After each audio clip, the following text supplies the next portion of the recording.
Il vescovo ha apprezzato il coraggio del pastore di questa comunità, è stata una scommessa e per ora i risultati si vedono, è stata vinta.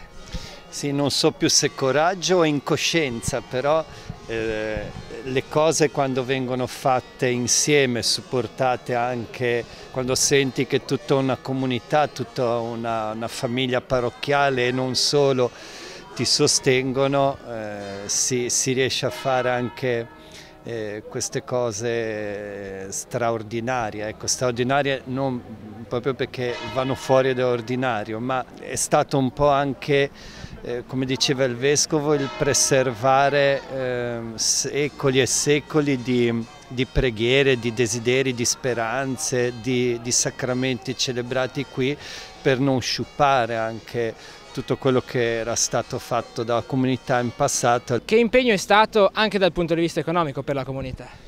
L'impegno era partito più o meno con un 400.000 euro di spese per il tetto e per le facciate. Siamo arrivati a una spesa totale di circa 570.000 euro perché nel frattempo abbiamo trovato che c'erano negli interni specialmente tutti gli impianti elettrici da rifare, il riscaldamento, le caldaie dei vari appartamenti che erano tutti collegati. Abbiamo staccato tutto, luce, acqua, gas, abbiamo praticamente fatto tutti gli impianti autonomi. Si è fatta un'operazione che alla parrocchia è piaciuta tantissimo e che era comunque doverosa.